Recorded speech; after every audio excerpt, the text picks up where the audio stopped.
안녕하세요. AAC 프로그램 활용법 및 장애 인식 교육 첫 번째 시간입니다. 저는 여러분들을 AAC의 세계로 인도할 가이드 희열이라고 해요. 벌써부터 영어라니 뭔가 어렵고 복잡하게 보이나요? 저를 믿고 따라한다면 전혀 어렵지 않습니다. 우선 교육을 시작하기 전 퀴즈를 풀지 않았다면 스텝 1에서 퀴즈부터 풀고 영상을 시청하도록 합시다. 이번 학습 목표는 다음과 같습니다. 첫째, AAC의 개념을 이해하고 이를 설명할 수 있다. 둘째, AAC의 대상이 누구인지 이해하고 이를 설명할 수 있다. 셋째, AAC의 필요성을 이해하고 이를 설명할 수 있다. 따라서 오늘은 AAC의 개념, 대상, 필요성에 대해서 알아볼 것입니다. 여러분들은 살면서 의사소통 장애 아니면 AAC라는 단어를 들어본 적이 있나요? 들어본 사람은 있겠지만 자세히 설명할 수 있는 분들은 적을 것 같습니다. 본 영상으로 AAC는 무엇인지, 대상은 누구인지, 그리고 왜 필요한지를 보다 잘 이해할 수 있으니 끝까지 시청해 주시길 바라겠습니다. 첫 번째, AAC 개념에 대해서 살펴보겠습니다. AAC는 Augmentative and Alternative Communication, 즉 보완, 대체, 의사소통의 약어입니다. 의사소통에 어려움이 없는 사람들은 상대방과 그냥 일상적인 말로 소통을 하면 되겠지만 말과 언어 표현에 있어서 크고 작은 장애를 보이는 사람들에게는 의사소통을 쉽게 할 수 없습니다.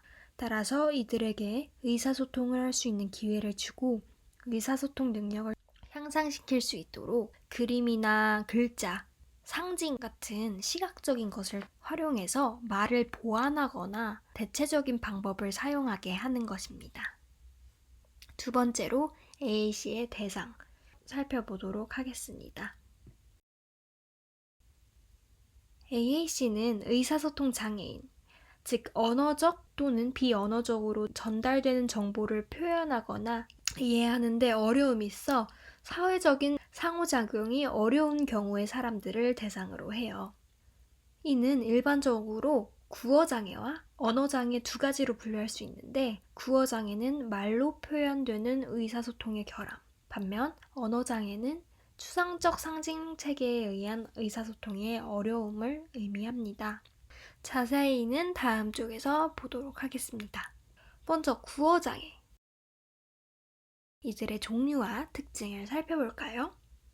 구어장애로는 첫 번째, 정확한 말소리를 내는데 어려움이 있는 조음장애, 부적절한 속도나 리듬, 동일한 단어의 반복이 특징적으로 나타나는 유창성 장애, 성대 혹은 호흡기관의 이상으로 인한 말소리에서의 이상, 신체적인 결함은 없지만 부적절한 높낮이로 의사소통에 어려움을 동반하는 음성장애, 총 3가지로 분류됩니다.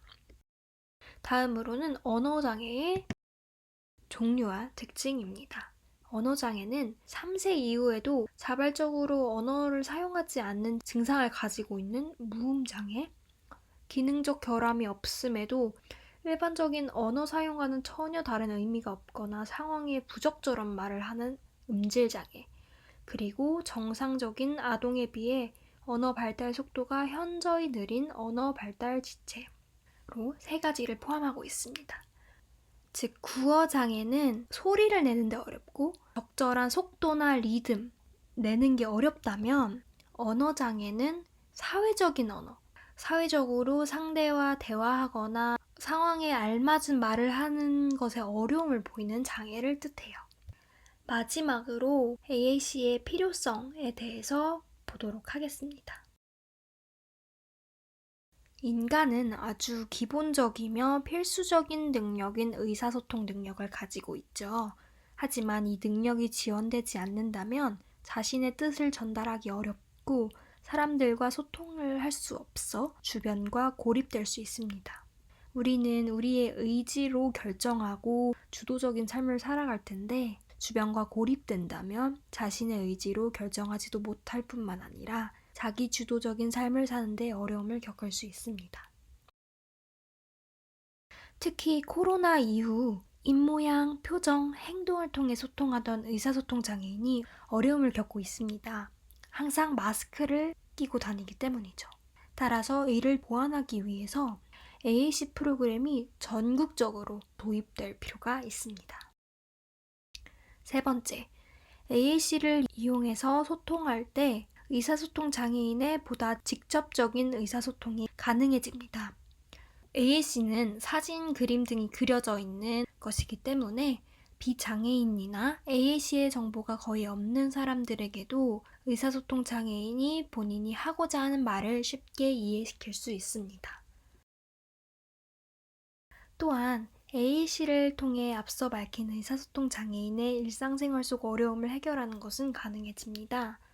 뿐만 아니라 장애인은 아니더라도 외국인, 영유아에게도 AAC는 매우 유용한데요.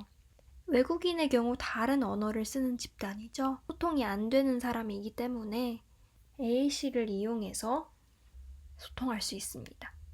영유아의 경우에도 그들의 의사소통 역량을 촉진할 수 있습니다. 오늘 배운 내용을 복습해 볼까요? 먼저 AAC 개념.